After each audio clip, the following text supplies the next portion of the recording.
이 시간에 우리 성경 말씀 같이 읽겠습니다. 요한일서 1장 3절과 4절의 말씀입니다. 우리 스크린에 나오는 말씀 가지고 우리 같이 읽도록 하겠습니다. 우리 같이 다 읽겠습니다.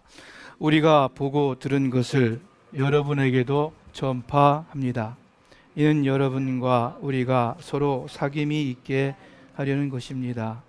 우리의 사귐은 아버지와 그의 아들 예수 그리스도와 함께하는 사귐입니다. 우리가 이 글을 쓰는 것은 우리 서로의 기쁨이 가득 차고 넘치게 하려는 것입니다. 우리 한 번 더 읽었으면 좋겠습니다. 우리 차근차근히 한번 같이 읽겠습니다. 우리가 보고 들은 것을 여러분에게도 전파합니다. 이는 여러분과 우리가 서로 사귐이 있게 하려는 것입니다. 우리의 사귐은 아버지와 그의 아들 예수 그리스도와 함께하는 사귐입니다. 우리가 이 글을 쓰는 것은 우리 서로의 기쁨이 가득 차고 넘치게 하려는 것입니다. 아멘. 요한일서 1장 3절과 4절의 말씀입니다. 요한일서는 예수님의 제자 요한 사도가 쓴 편지입니다. 이것을 읽는 독자들은 예수님을 믿는 사람들도 있었겠지만 또한 믿음이 있으나 좀 의심이 있는 사람, 흔들리는 사람, 또는 아직 믿음이 없는 사람, 이렇게 다양한 독자들이었을 것입니다. 이 자리 우리의 모습도 비슷하리라고 생각합니다. 우리 예수 믿는 분들도 계시고 오래된 분도 계시고 또 예수 믿은 지 얼마 안 된 분도 계시고 또 믿으려고 교회 나가지만 아직 확신이 없는 분들도 계시고 또는 아직 믿음이 오지 않은 그러한 분들도 이 자리에 계실 줄을 압니다. 그러나 요한 사도가 그 모든 사람들을 생각하며 이 편지를 썼듯이 오늘 우리가 함께 나누는 이 성경 말씀을 통해서 여러분 각자의 처지에 따라 필요한 하나님의 은혜, 하나님의 진리를 얻으시기를 바랍니다. LA에서 우리가 이민자로 살고 있는데 이 쉽지 않은 이민자의 삶 가운데 여러분 마음에 힘과 소망이 더욱 생기기를 바랍니다. 오늘 본문 말씀에서 요한 사도가 여러분에게 전파한다 이렇게 이야기를 하는데 무엇을 전합니까? 우리가 보고 들은 것, 이것을 전한다고 하십니다. 우리가 보고 들은 것. 여러분 요한 사도 개인의 생각과 지식이 아니었습니다. 혼자만의 느낌과 어떤 경험이 아니었습니다. 요한이 분명 훌륭한 하나님의 사람이고 충성된 예수님의 제자였다 할지라도 그 자신의 개인의 것을 전달하는 것이 아니었습니다. 요한은 그와 함께 여러 사람들의 공통적으로 깨닫고 알게 된 같이 경험한 사실들을 지금 독자에게 전하는 것입니다. 오늘 주일 아침 이 시간 여러분께 저의 지식과 생각을 또는 저의 느낌과 경험을 또는 우리 새소망 교회의 어떤 무엇을 전하는 것이 아닙니다. 저 자신으로만 본다면 사실 여러분께 드릴 말씀이 별로 없는 것 같아요. 또 여러분께서도 저에게 들으실 만한 말 별로 없을 거예요.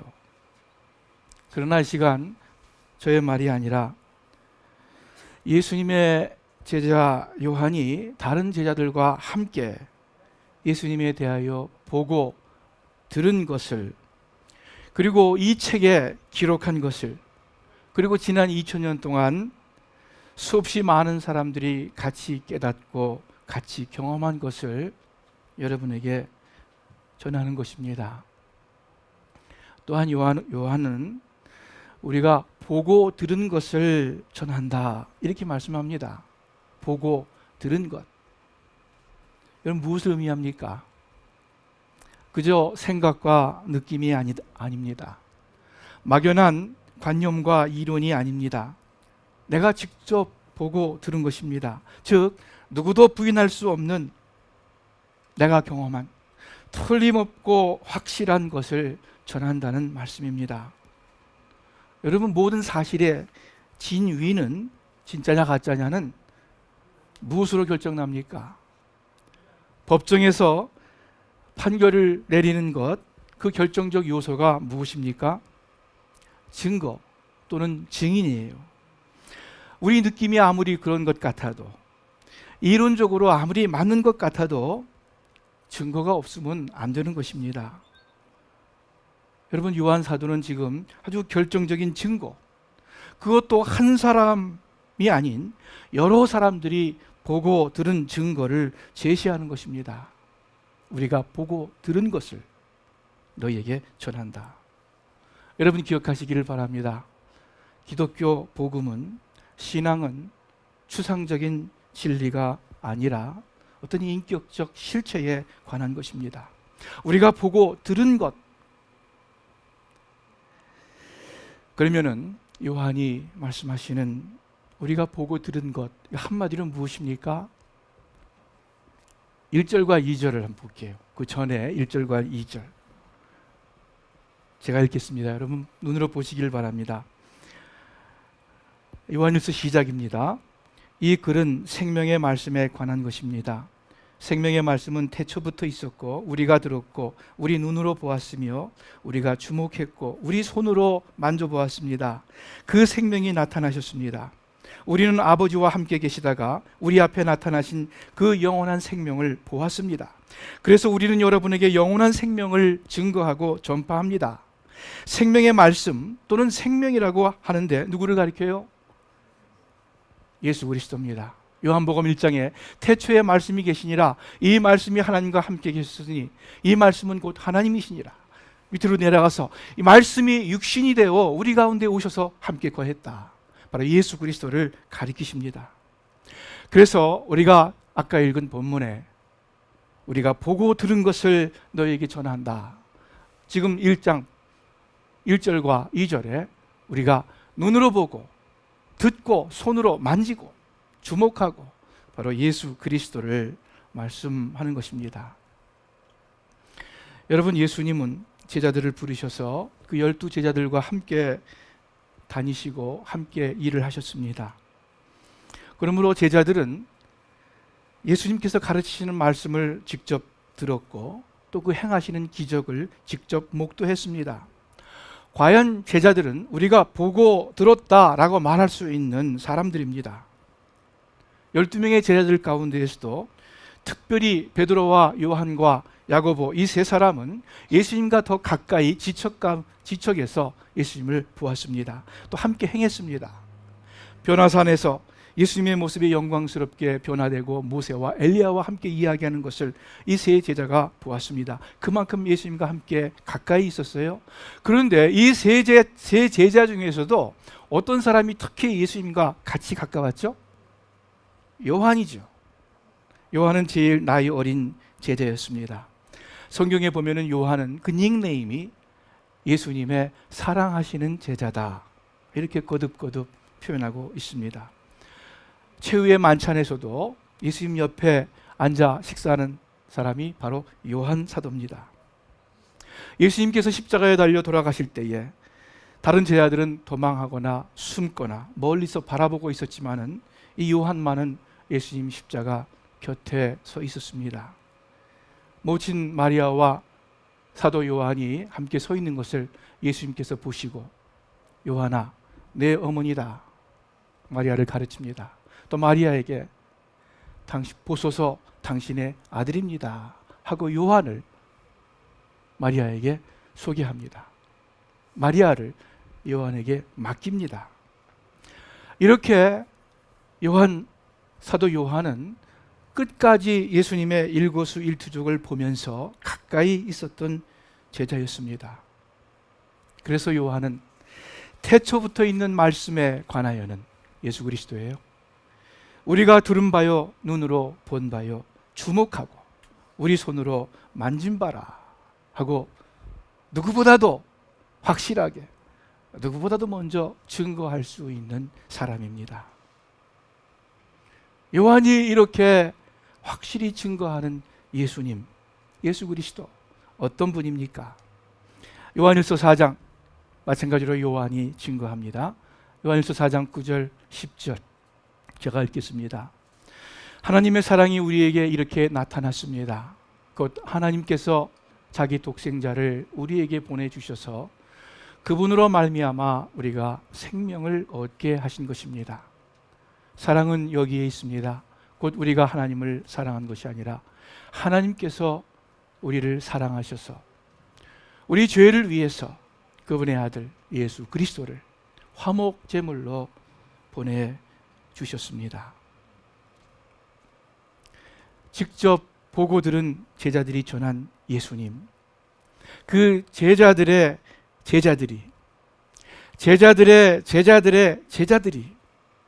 지난 2000년 동안 한결같이 증거한 예수님, 이 예수님이 하나님의 아들이시고 십자가에 달려 우리의 죄를 씻어서 우리에게 새 생명을 얻게 하시고 그리고 우리 삶의 주인이 되시는 분이십니다.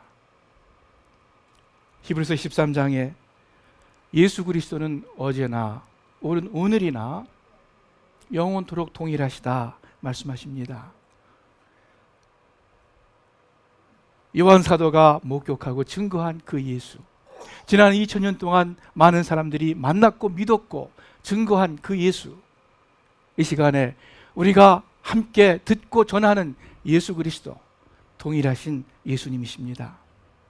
바울 사도가 빌립보 감옥의 간수에게 이렇게 말을 전합니다. 주 예수를 믿으십시오. 그러면 당신과 온 집이 구원을 받을 것입니다. 동일하게 이 시간 여러분에게 전합니다. 오늘 본문에서 그 다음으로 하시는 말씀이 뭐냐면은 우리가 보고 들은 것을 너희에게 전하는데 이는 우리가 서로 사귐이 있게 하기 위해서다, 이렇게 말씀하고 계십니다. 여러분, 요한이 보고 들은 것을 전하는 이유가 있습니다. 그냥 전하는 것이 아니라 목적이 있는데 그 목적은 여러분과 우리가 사귐을 갖기 위해서, 이렇게 분명히 정확하게 말씀합니다. 원문대로 읽는다면 여러분들로 하여금 우리와 사귐을 갖게 하기 위해서입니다. 여러분들이 포인트입니다. 요한이 보고 들은 것을 전하는 목적은 그 독자들로 하여금 그것을 듣고 요한과 또는 요한의 그 믿음의 공동체와 함께 사귐을 갖도록 하기 위해서였습니다. 여러분, 이 말씀을 오늘 우리 상황에, 이 아침 상황에 적용해 볼게요. 오늘은 우리 주위 친지 이웃을 초청하여서 함께 예배드리는 이웃 초청 주일입니다. 우리 새소망 교회가 여러분을 초청한 목적이 무엇입니까? 우리가 보고 들은 것, 곧 예수님을 전달하는데 그 목적이 여러분 무엇이라고 생각합니까? 오늘 말씀에 따라 그것은 다른 것이 아니라 여러분과 사귐을 갖기 위해서입니다. 초청장을 전달해 주기도 하고 또는 전화를 걸기도 하고 또는 말로 오세요 하고 이야기하기도 하고, 예수님 복음을 전하는 것은 물론 각자가 믿고 구원받기 위함이지만 그것이 다가 아닙니다. 오늘 말씀에 있듯이 여러분과 함께 사귐을 갖기를 원해서입니다. 이것은 간단히 쉽게 말하면 우리 교회 와서 함께 교회 생활 합시다, 함께 신앙 생활 합시다 라는 말이에요. 그죠? 그것을 위해서 또 우리가 이웃 초청 주의를 하는 거예요. 여러분 중에 혹시 저 목사님 아주 직설적이네, 아주 노골적이네, 그렇게 안 생긴 것 같은데 그렇게 그러실지 모르겠어요. 그러나 사실입니다. 왜냐하면 여러분, 교회가 무엇입니까? 다른 것이 아니라 그리스도 안에서 곳가 교회예요. 또 그리스도 안에서의 진정한 사귐이 바로 교회입니다. 요한이 어떠한 사귐인지 말씀하시는데 우리의 사귐은 아버지와 그의 아들 예수 그리스도와 함께하는 사귐이다. 이렇게 분명히 말씀합니다. 어떤 경제적 이익을 위한 것이 아니에요. 교회가 선행을 베풀지만 선행을 위해 모인 단체가 아닙니다. 그냥 친목을 도모하는 단체가 아닙니다. 오래 만나서 만남은 즐겁고 기쁜 그냥 사귐의 단체는 아닙니다. 근본적으로 예수님을 중심으로 하는 사귐이고 예수님을 중심으로 하는 모임입니다. 그래서 교회를 그리스도의 몸이라고 이야기합니다. 또는 그리스도가 교회의 머리라고도 말씀합니다. 교회의 모습을 가르쳐 주시는 중요한 구절이 있습니다. 마태복음 18장 20절 우리가 다 같이 함께 읽겠습니다. 짧으니까 두세 사람이 내 이름으로 모이는 곳에는 나도 그들 가운데 있다. 두세 사람이 내 이름으로 모이는 곳에는 나도 그들 가운데 있다. 여러분 두세 사람이라고 말씀합니다. 한 사람이 아니에요. 복수예요. 두세 사람이에요. 여러분 한 사람은 교회가 될 수 없습니다. 왜요? 한 사람이 기도 못합니까? 찬송 못합니까? 한 사람이 말씀 공부할 수 없습니까? 한 사람이 헌금할 수 없습니까? 한 사람 다 할 수 있는데 한 가지 못하는 거 있어요. 사귐을 못 가져요. 한 사람은 교제가 안 돼요. 한 사람은 교회가 될 수 없습니다. 그래서 예수님께서는 두세 사람이라고 말씀하고 있습니다. 그런데 왜 또 두세 사람이라 그럴까? 200~300명 그러면 좀 좋을 텐데, 그죠? 교회가 한 200~300명은 좀 되면 좋을 텐데. 왜 그렇습니까? 많은 사람은, 다수는, 군중은 사귐을 갖지 못하기 때문입니다. 여러분과 제가 어떤 교회에 소속되어 나간다 할지라도 모든 사람하고 진정한 사귐을 가질 수 있는 것은 아니에요. 굉장히 제한되어 있습니다. 여기서 말하는 두세 사람은 다시 말해 진정한 교제, 친밀한 사귐을 의미합니다. 그것이 교회입니다. 몇 년 전에 제가 목회 시작하기 전에 이제 교회를 이렇게 왔다 갔다 할 때 바로 요 앞에 길 건너 교회 있죠. 미국 교회, 그리스도의 교회. 그 교회 주일 예배에 혼자 참석한 적이 있습니다. 이제 예배 드리고 만나는 것 이렇게 좀 어색하잖아요. 그래서 그냥 여기 고개 숙이고 이제 밖으로 나왔어요. 저희 집이 여기서 가까워요. 그래서 집으로 걸어갔습니다. 걸어가는데 제 마음속에 드는 생각이 나는 오늘 예배 드리러 교회 갔지만 주일 예배에 참석했지만 교회 갔다 온 것은 아니다. 교회 다녀온 것은 아니다 하는 그런 생각이, 좀 무거운 생각이 들더라고요. 가가지고 살짝 앉아가지고 끝에 또 끝나자마자 살짝 돌아봤어요. 교회에 간 것은 아니었어요. 주일 예배 드렸다라고 말한다면 들리지는 않겠지만 교회 간 것은 아니었어요. 또 다른 어떤 큰 교회에 한 몇 달 동안 참석한 적이 있는데 그때도 제 마음에는 내가 교회 다니는 것은 아니다. 주일 예배는 참석했을지 몰라도 하는 생각이 들었습니다. 왜 그렇습니까?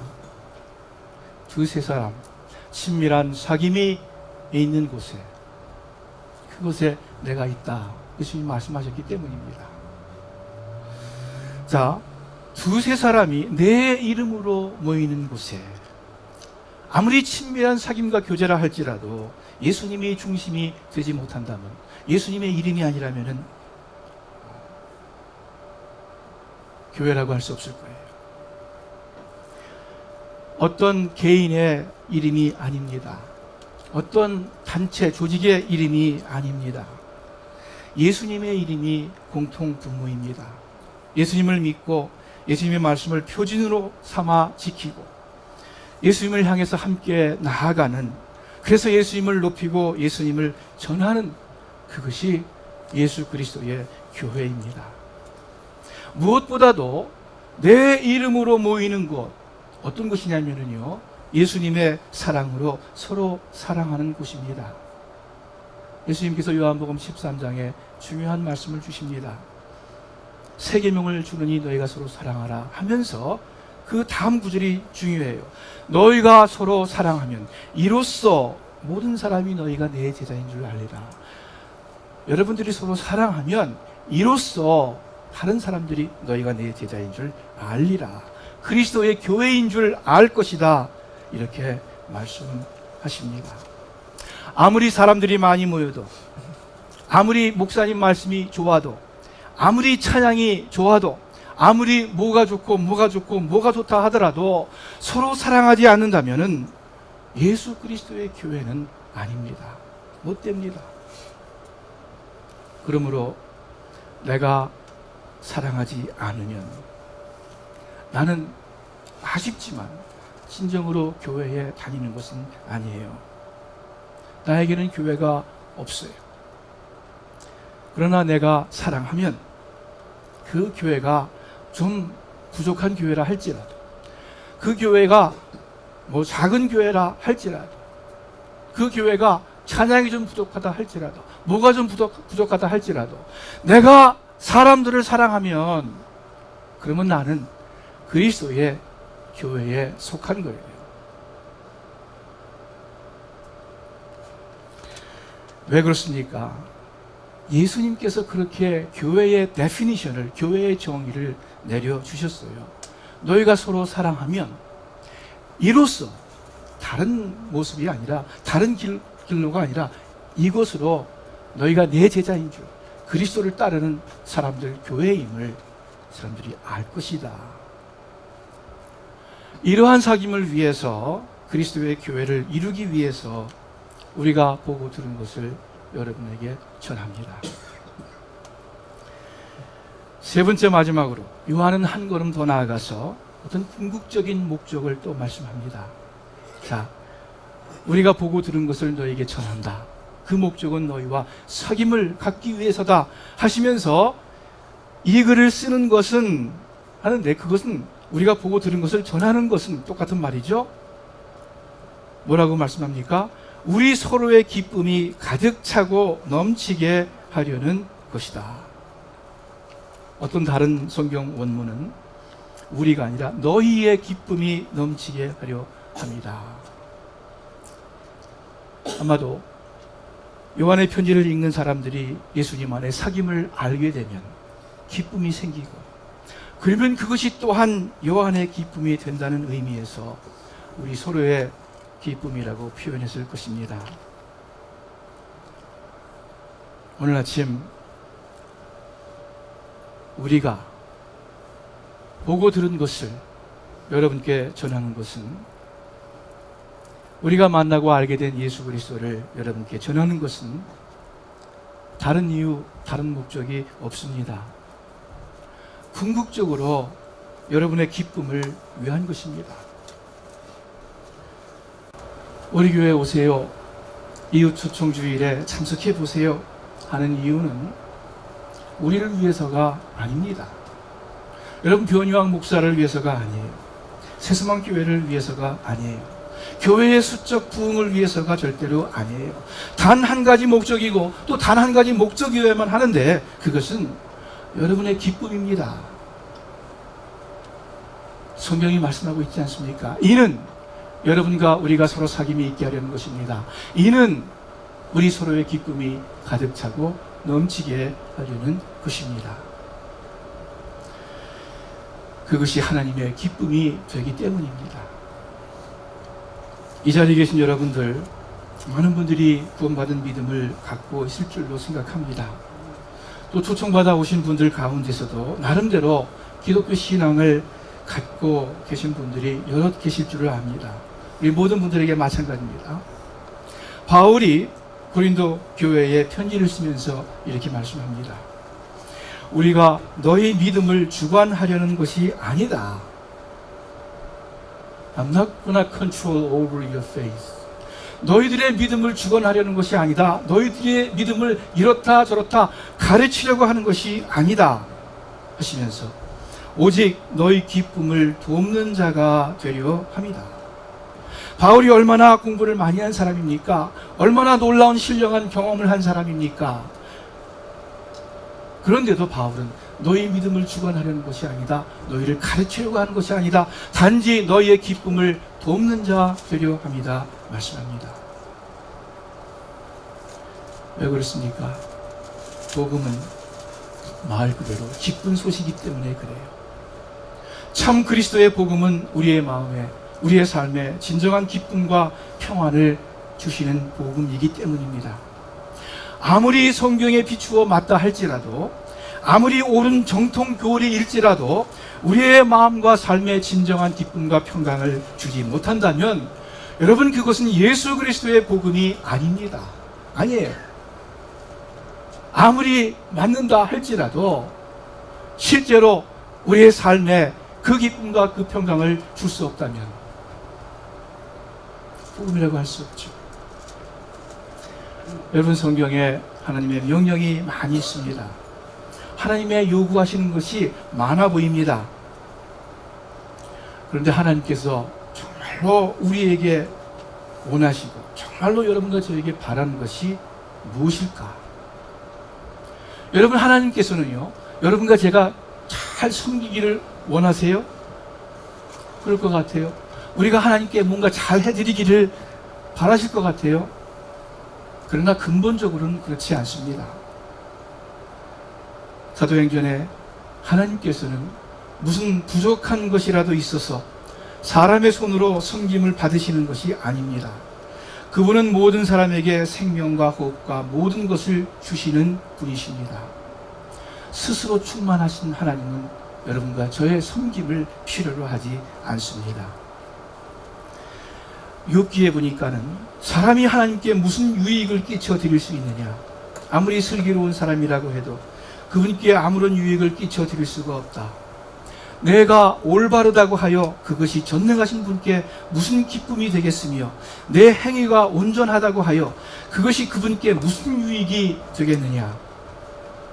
여러분, 우리의 의로운 행위가 사람들에게는 인정을 받을지 몰라도 하나님께 뭐 대단한 일이 되겠어요?